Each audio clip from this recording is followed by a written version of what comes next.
Dahil laging may pasasalamat sa ating Diyos. Amen. Lord, we open my lips and my tongue shall announce thy praise. Lord, right now, I decree and declare that this place now is a holy ground. Hallelujah. Brethren, you are not sitting on a holy ground where our God will reach each and every one of us this morning. Amen. Hallelujah.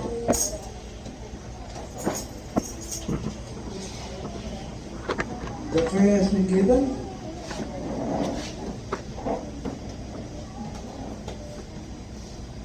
Ang tema po natin sa buwan na ito ay investment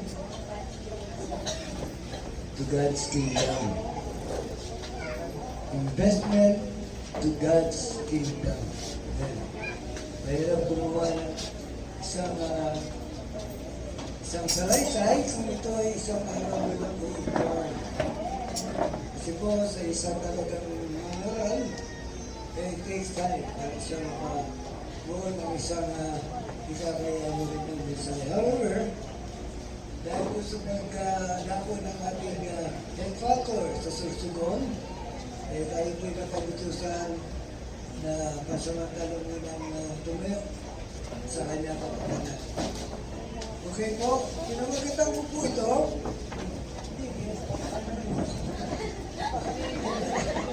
Tumayo sa inyo. Tumayo sa kapakanan ni Don. Kaya ako na. Ni Don.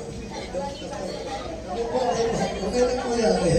Dahil yan ang nagpapakita na kayo ay masunurin. And that's good. Okay, pinamagatan ko po ito. Sa Ingles, ika nga from rags to riches. Mula sa basahan hanggang sa pagyaman. Amen. Hallelujah. Dadako po tayo sa isang karakter sa kakaisayan na isa sa mga anak ni Jacob na walang iba kung hindi si Joseph. Ano nga ba ang maibibigay natin para sa karya ng Diyos? Time? Your time. Talent? Vacation na ba? Our energy muna. Kasi po ka lang tayong vacation eh. Energy and effort. Yan. Okay? Kaya sabi nga rito, time, talent, plus energy equals money. Diba? Equals money. Parang dyan. Pagbibigay tayo ng Lord. Amen? So, simulan po natin. Sino nga po ito si Joseph? Joseph is a son of Rachel and Jacob. And the favorite of his father. Father's 12th son. Sa 12 anak ni Rachel at Jacob, paborito ni Jacob, si Joseph. Yan. At dahil doon, pinagseselo si Samuel ng kanyang 11 kapatid. Yan. Ngayon,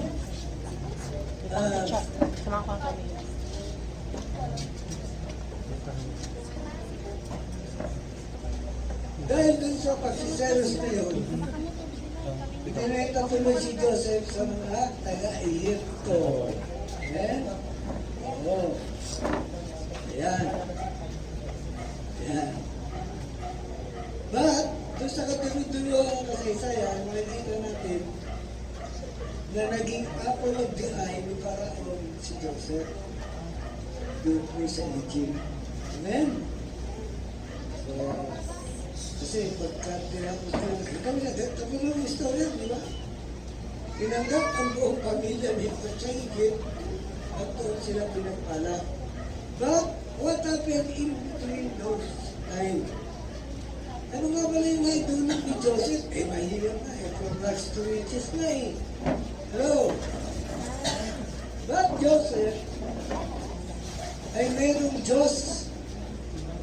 Meron siyang Diyos na kinikilala. Amen? So meron siyang talent. Meron siyang talent. Kaya doon sa talent na yun, minsan naginip siya, di ba? Naginip. Ang panguna, paano niya hinarap ang kanyang at pati ang kanyang mga kalamangan. Lamang siya sa mga kapatid niya Kasi siya ay mayroong gift from God. O ayan, sa pamamagitan ng kanyang mga panaginip. Amen. Unang-una, verse 37, 5:11 ng Genesis. Ang Genesis chapter 37, 5:11. Paano niya inarap ang kanyang advantages, no? Ang paglako ng kanyang kondisyon at paghakon. Kasi dito ay mababasa natin na Joseph dream. Yan. Joseph dreamed and he told it to his brothers and they hated him all the more. Na naginip siya, sinabi niya sa kanyang mga kapatid at kanyang mga napanaginipan. 6, 5, 6. Ang ganda. He said to them, please hear this dream which I have dreamed. Okay. 7. For behold, we were binding sheaves in the field. Nagtatali tayo ng trigo sa bukirin. At yung aking tinatali ang trigo ay tumayo. Yumuko lahat ng ibang trigo na itinatayo sa kapaligiran ko. Dito, cameraman bowed down to worship. Next. His brothers asked him, will you indeed reign over us? Ibig mo sabihin, pag-aarian mo kami? That is the jealousy, di ba? The jealousy. Will you indeed have dominion over us? They hated him and all the more for his deeds and for his words. Amen? Ano yung 9? He dreamed yet another dream. Na naginip siya uli. Pero this time, ang panaginip niya, I have dreamed yet another dream, and behold, the sun, the moon, and 11 stars bowed down to me. Sinabi sa tatay niya, nanay niya, tatay niya. The sun and the moon represents the father and the mother, and the 11 stars represent his brothers. Kaya magagalit sa kanya talaga yun, di ba? Pero meron siya talent doon. Ang pinaka-gift sa kanya ni Lord, yung mga panaginip na ibinibigay sa kanya. Amen? Okay. Nandiyan na po tayo. Ano pa? Chapter 37:13. Ang mabuti niyang pag-uugali. Ang mabuting pag-uugali ni Joseph. Israel said to Joseph, aren't you brothers feeding the flock in Shechem? Come and I will send you to them. He said to him, here I am. Pero, pinakamamahal niya anak ito si Joseph. Bakit inutusan niya na pumunta doon sa mga nagpapatol ng mga kapatid sa Shechem? Pero, bakit mabuti? Kalooban ni Joseph, sumunod rin siya. Sinunod niya yung tatay na. Amen? Now, pagdating niya sa Shechem,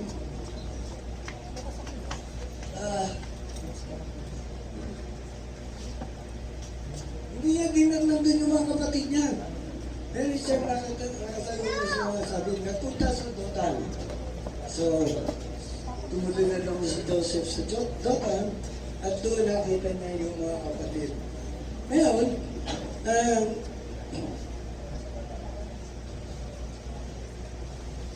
dito, pinakita yung kanyang lakas ng loob, his courage, yung kanyang tapang. napapanaginipan niya. 37-19 pesos. Yan. Ngayon dyan, sa mga advantages niyan, lamang na lamang siya sa kanyang mga kapatid. Kaya nagsiselos yung kanyang mga kapatid. Ang sabi doon, 37-13. Oh. Uy.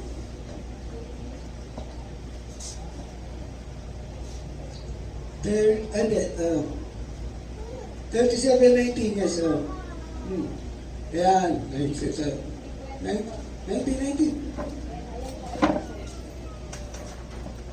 They said to one another, behold, this dreamer comes. Nakita ngayon na si Joseph dumarating, may ganun na pagkain sa kantin.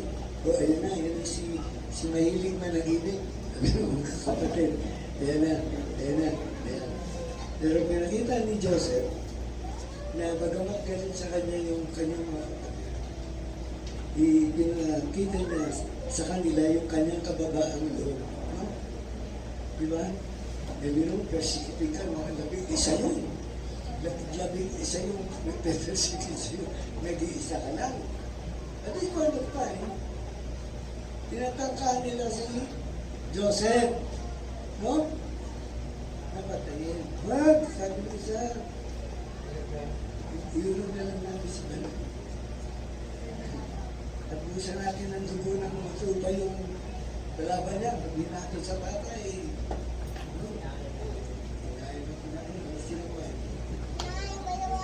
Hallelujah! Pero sumunod si Saul. May dumarating yung mga Ismailites.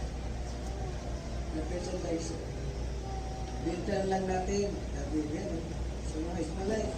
Bintan lang natin dyan. Ayun. So, who Joseph?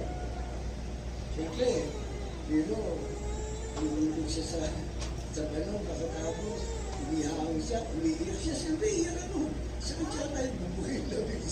Labing isa kapatid mo yung ganun sa'yo. Amen? Ayun. Ganun ang pangyayari sa unang pagkakataon. Kaya, paano ba? Second, paano niya hinarap o tiniis, yan, ang alin, yung mga paghihirap sa kanyang mga adversities doon sa kanyang na ikangay lumalaman sa kanyang pagkatao. Amen? Paano niya hinarap? 42 verse 21. Genesis 42 verse 21. Yung sabi niyan,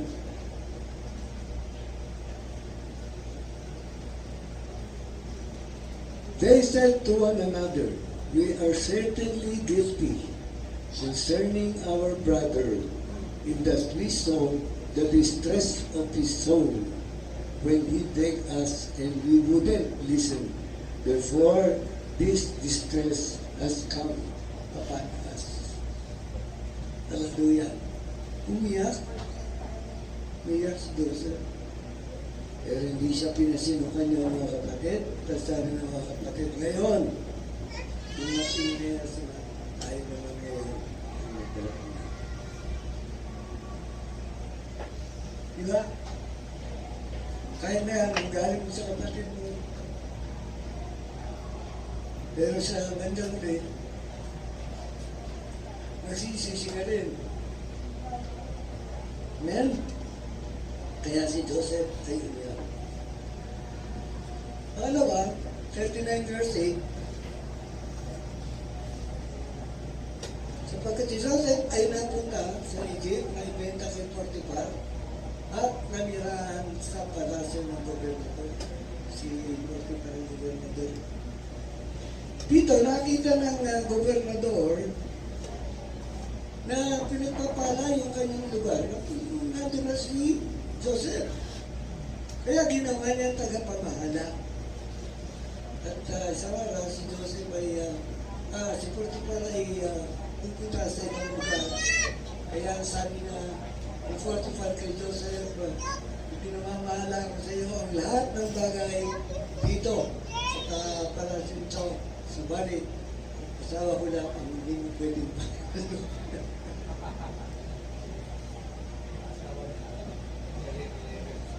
Ngayon, dahil napakagandang lalaki niya, no, ni Joseph, ang siya,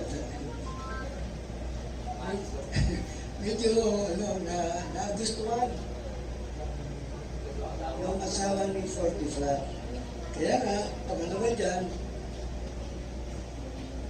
nang pagnasahan siya ng asawa ni Potiphar, siya'y tumanggi. 39 verse 8 ng Genesis.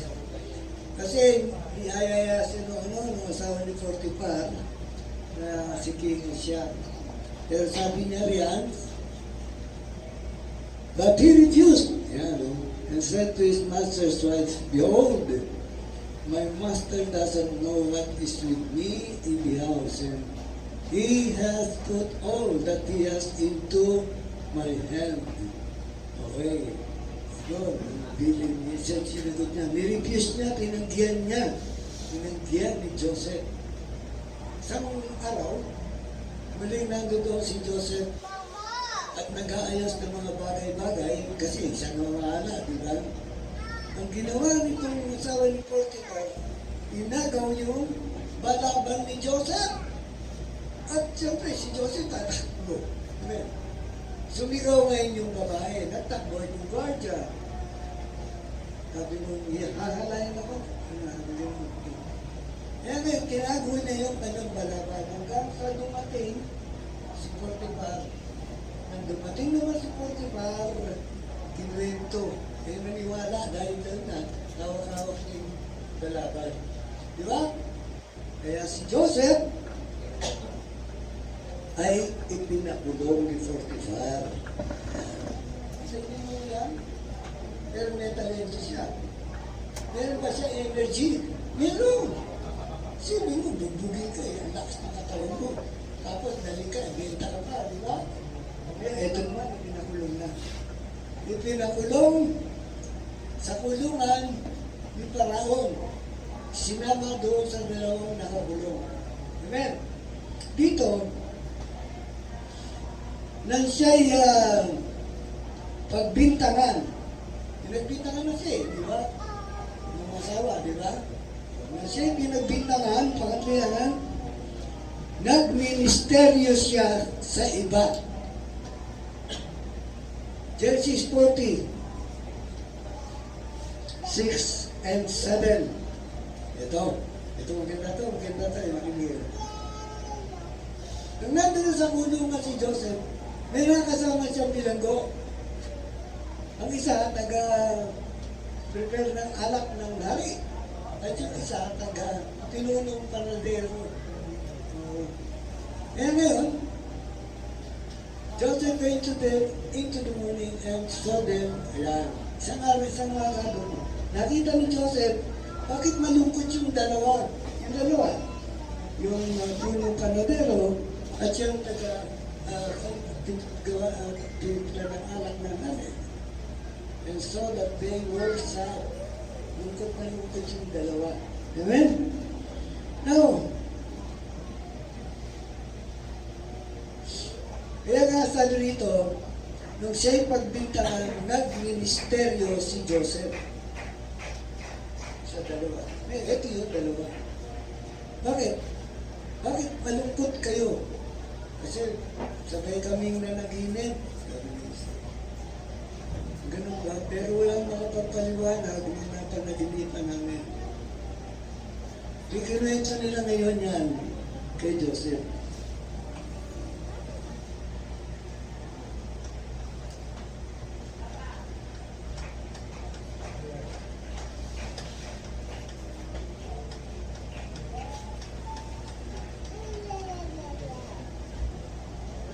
Joseph. Sabi nung natitimpla ng alak, na masiwa ito sa alak ng hari. Napanaginipan niya raw,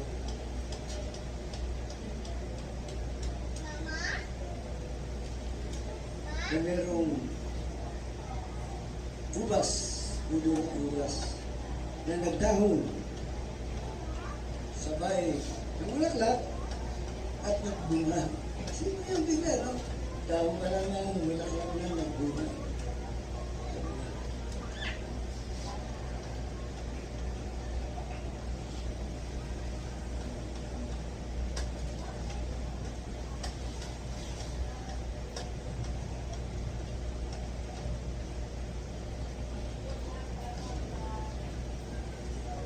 sabi ni Joseph, ang kahulugan ng napanaginipan mo, sa loob ng 3 araw, matatawag ka ng hari. Ikaw ay patuwayan. Kilala yan. Umarinig ito noong panadero. Oh, maganda. Maganda. Eh, kinuwento niya naman yung kanyang napanaginipan. Pero isang sulong-sulong na 3, bago ba yun? Doon sa pinaka-ibabaw, may kumakain nung hinurnong tinapay, hinurno yata tayo, hinurnong tinapay, lutukan ng ibon, lutukan ng ibon. Yun daw yung kanyang napanaginipan. Sabi ni Joseph, ang kahulugan ng iyong napanaginipan, ikaw, sa loob ng 3 araw, ikaw ay patatawag ng hari at ipamimili tayo. After that, after 3 days, pinatawag na yung dalawa. So, nakalaya yung tagatugdan na alas, pinabita yung pinununang, yung panadero, pinununang panadero. Pero nagbili si Joseph doon sa pinalaya. Huwag mo naman akong kalimutan kapag ikaw ay kasama ng hari. Para ako'y tulungan mo maligtas sa pulo mo ito. Amen? All these things, yung nangyari sa buhay ni Joseph, puro paghihirap muna yun eh, di ba? Paghihirap. Pero time, may panahon yan, may panahon. Tumatang may oras na, may panahon. Pero, he stays cool. Hindi siya nababagabag. Pinatagap niya kung ano yung mangyayari sa kanya. Cool ka lang, Father. Now come times come.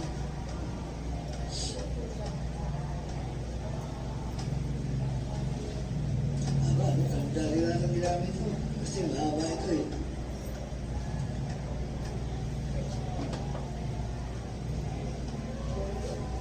Nasaan tayo?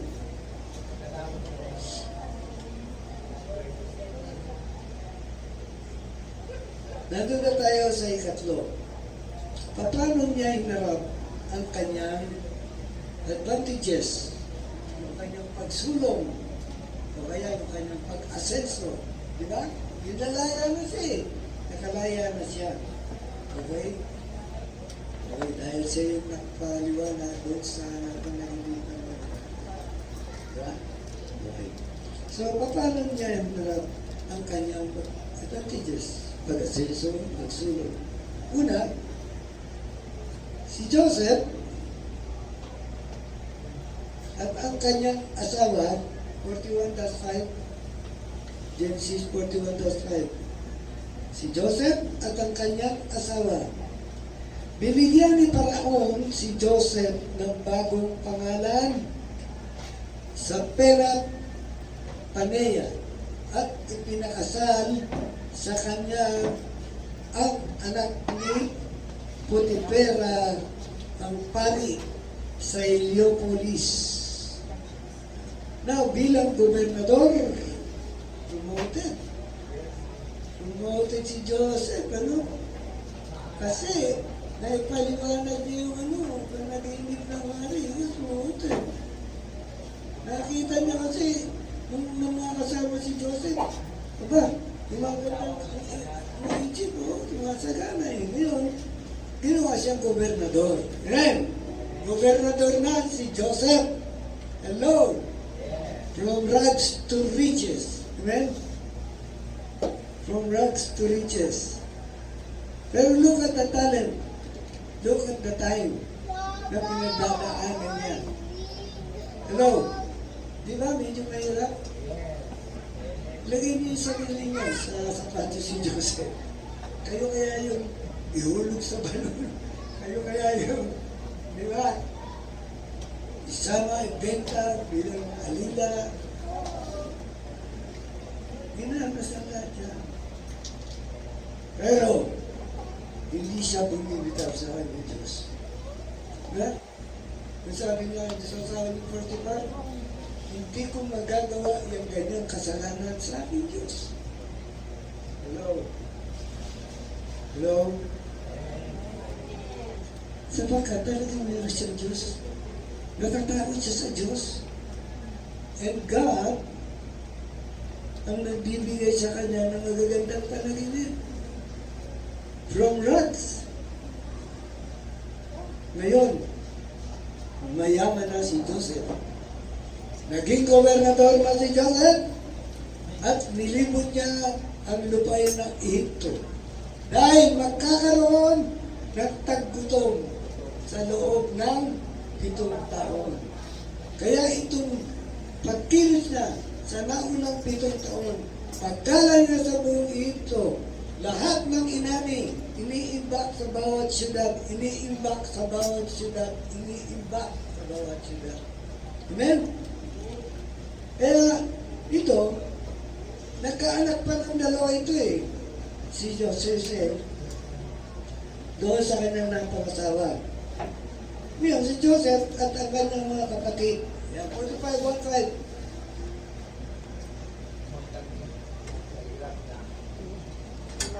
Nang magkaroon ng famine sa Lot sa Israel,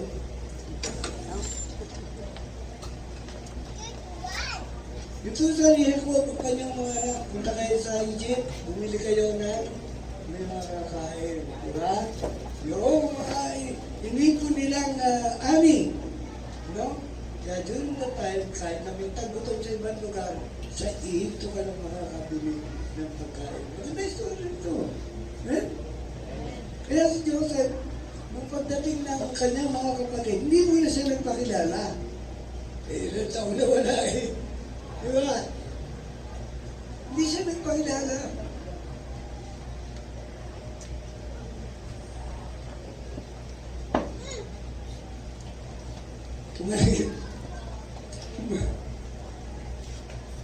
Tumalikod na lang si Joseph. Pinagbilan niya ng ani, tinalagay niya yung kanyang kopa sa isang sano. Tapos, nung pabalik na ang mga anak niya, mga kapatid niya doon, hinabol ang mga gwardiya. Siyempre nakita yung kopa ng sa isang sano. Dinalik sila kayo. Buhay mo ba ang yaman? Okay mo tawag. Ako ang inyong kapatid.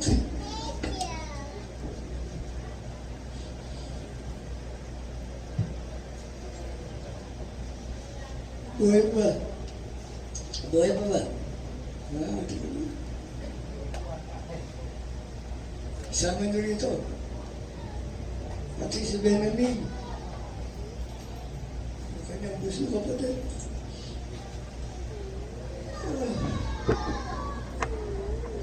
Senaryo. From rags to riches. Kung buhay pa nga inuman, sama siya rito. 70.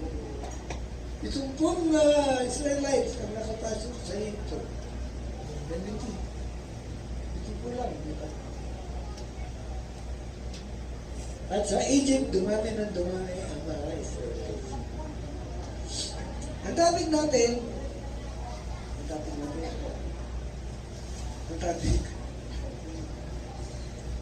yung topic, investment to God's kingdom. Hello? Pinakikita rito, sa salaysay na ito, na ang kaharian ng Diyos ay ang Jerusalem. Hello? At doon sa tumpong Israel na pumasok sa Egypt, yun ang kaharian ng Diyos during that time. Dumami ng dumami yan. Kaya paglabas ng Israel sa Egypt. Then, libo na sila. Libo na sila, di ba? Okay. So dito, ano in-invest ni Joseph? Yung kanyang talento, yung kanyang time, yung kanyang pagtitiis, yung kanyang effort. Hello? Pero siya in-invest. Time, talent, plus effort or energy equals money. Yumaman ba si Joseph? Palakpakan natin si Joseph. Magandang halimbawa sa bawat isa na naglilingkod sa Diyos. Amen.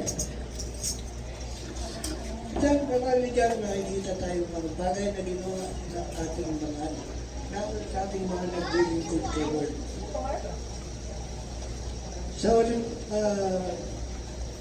Sa uling salita, ano ang invest natin sa ating Diyos? Let's give our time. Let's give our talent. Lahat ng yan may mga talento eh. Di ba? Huwag na kayo magbabag sa mga disco houses na ganyan. Sa mga lugar ng kasiyahan. Give your time and effort na mangaral ng salita ng Diyos. Katulad ng ginagawa ng mga youth.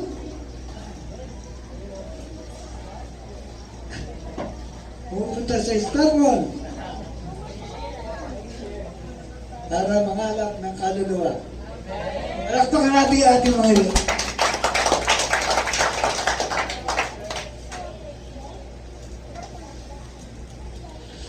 Kaya medyo pasensya na kayo ha.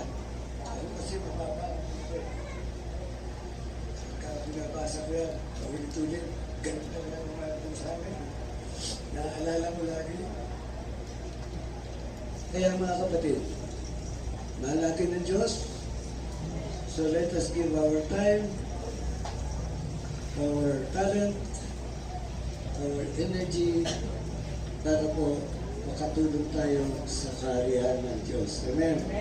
At magkita-kita tayo lahat doon sa nakasama ng ating Diyos. Hallelujah. Hallelujah. At dito magtatapos sa aking maikli na conclusion. Pagdating sa conclusion. Ating pong mga fishermen,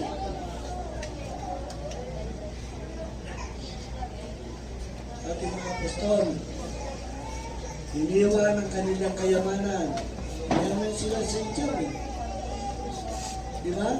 Sumama kay Jesus. Ginamit yung kanilang panahon, ginamit yung kanyang lakas, ginamit yung kanyang talento para mapalawak ang gawain ng ating Diyos. To God be the glory.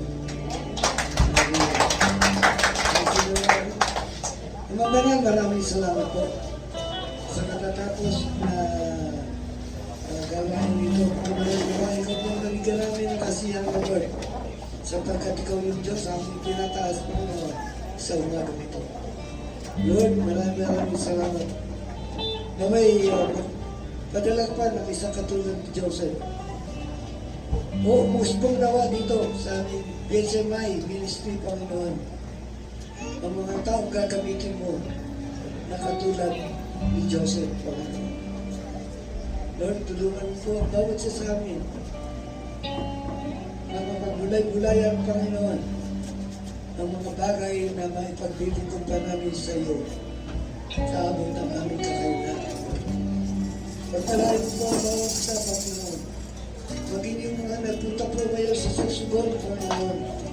Nawa, O Diyos, ang mag-asawa po, Pastor natin, Pastor Jaime, Panginoon, ay magkapagbili pa, Panginoon, ng maraming kaluluwa na aanihin sa lugar na iyon, God. Hallelujah, Lord. We are reaching them now, Panginoon, upang patuloy mong mapag-ingatan sila at ang aming Headfather po pamukan sa kanyang muling pagbabalik dito, Panginoon.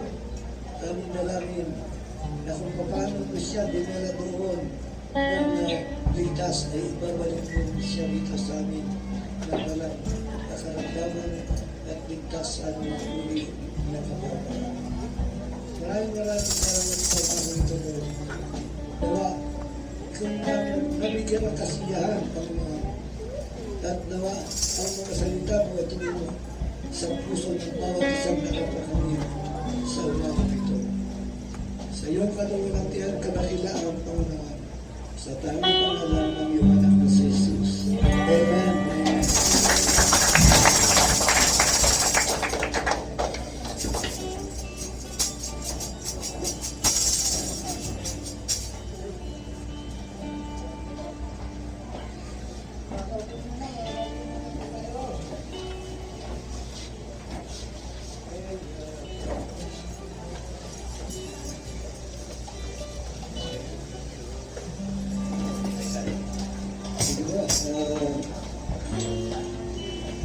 Pagdating tayo sa susunod na gawain, tuloy ko natin na Amang tanan, narito po ang simbolo ng iyong katawan na balibay sa Kristang Kalbaryo at nandito po ang simbolo na dugo na tumigis sa iyo sa pagiliran mo, Panginoon, doon sa Kristang Kalbaryo na nagsimbibigay daan sa ikaliligtas namin lahat. Maraming salamat, Panginoon, sa mga tatanggap nito. Pagpalain mo, Lord, na ito ay makatupad sila sa iyong pangako hanggang sa iyong huling pagbabalik. In Jesus' name we pray. Amen.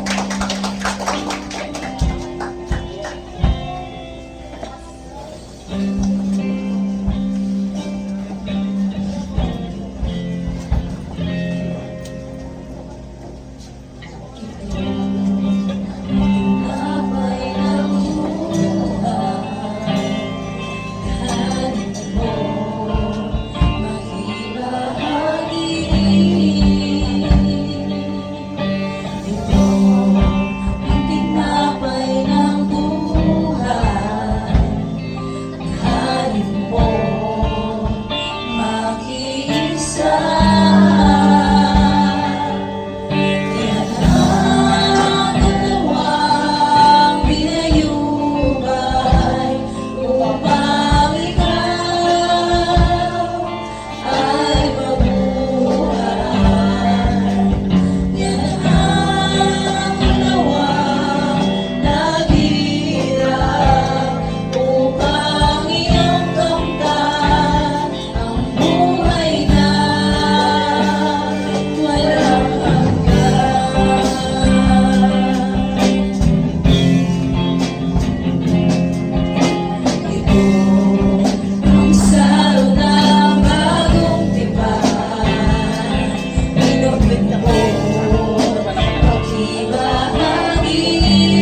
bago po namin tanggapin ang elemento ng pinamay ng buhay, kami po ay nagpapalinis muli, Panginoon.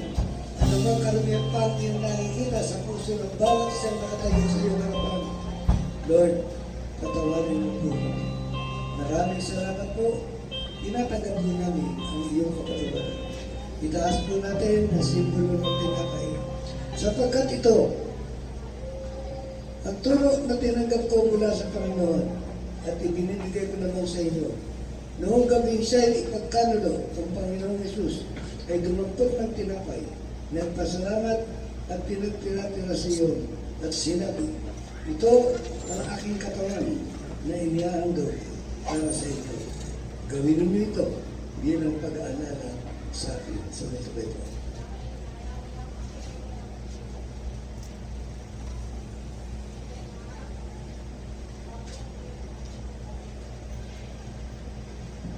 Taas po natin ang kopa. Simbolo ng tibang ng ating Panginoon. Matapos magkapunan, dumampot din siya ng kopa at sinabi, ang kopang ito, ang bagong tipan na pinatibay ng aking dugo. Tuwing iinumin ninyo ito, gawin ninyo bilang pag-aalala sa akin. Sapagkat tuwing kakain kayo ng tinapay na ito, at ikulong sa kopang ito, pinapayag ninyo kamatayan ng Panginoon hanggang sa kanyang muling pagparito sa Beto.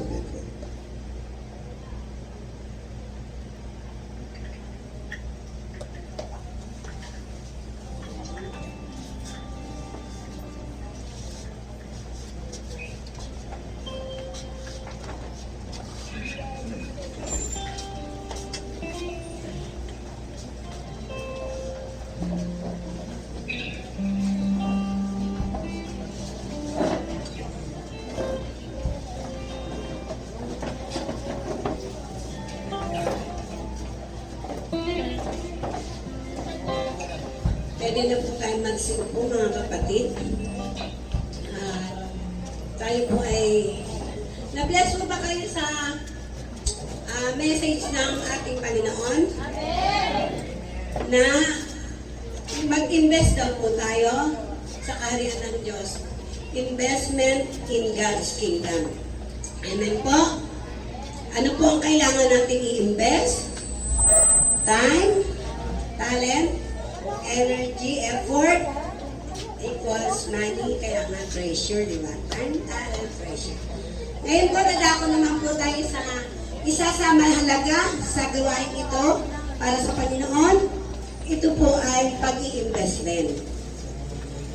Investment. Hindi lamang po yung ating lakas, hindi lamang po yung ating talent, kundi maging ang ating mga tinatanggap. Hindi yung tinatanggap naman natin, hindi naman po ito sa ating lang galing.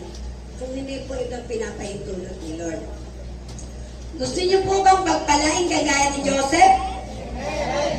Siyempre, kailangan mag-invest tayo. Kaya nga investment in God's Kingdom, yung kung i-invest natin, ito po yung magpapalawak sa kaharian ng Diyos. Dahil gagamitin po ito, hindi para sa tao, para po sa pagpapalaganap ng salita ng Diyos. Kaya kailangan po natin mag-invest. Encourage ko lang po kayo na mag-invest po tayo upang pagpalain tayo ng Diyos, kagaya ni Joseph, the dreamer. Amen po. Sino po ang puso ng nais magbigay? Parang isa lang ang magsalita. Sino po ang nais magbigay ng buong puso? Mag-invest! Nabingi ako doon. Sige po. Sino po ang may hawak na i-invest kay Lord? Itaas na po natin to at ipanalangin sa Kanya. Hallelujah. We praise you, Father. We praise you, Jesus. We praise you, Holy Spirit. We thank you, Father. We thank you, Jesus. We thank you, Holy Spirit. Father God, maraming salamat po sa araw na ito lalong-lalo na po sa mga salita mo na aming napakinggan. Ang message mo, Panginoon, na pinadaan mo sa iyong lingkod na si Pastor Rudy, Panginoon, upang matuto kami mag-invest, Panginoon, ng aming time, talent, at ang effort at energy para sa iyo, Panginoon. Upang ito, Panginoon, ay maging presyo, Panginoon. Ikaw po ang magpapala ng aming mga hawak. At itong mga hawak na ito na galing din sa iyo, Panginoon, ay pagpapalain mo ng lubos, maging ang mga may hawak dito, Panginoon. Lord God, yung mga wala pong kakayahang makapagkaloob ngayon, Panginoon, alam namin na gusto rin nilang makapagkaloob. At alam namin, Panginoon, sa pagdating ng araw, Panginoon, ay magkakaroon sila ng ipagkakaloob sapagkat i-bless mo sila, Panginoon. At lalo mo pa pong i-bless ang mga magkakaloob, Panginoon. Sa araw na ito, ikaw po ang aming blessings sapagkat ikaw po ang aming Jehovah Jireh, Panginoon. Hallelujah. Hallelujah. We praise you, Lord. In Jesus' mighty name we pray. Amen. Hallelujah. Tayo po yung magkaloob. At sino po mag-special number?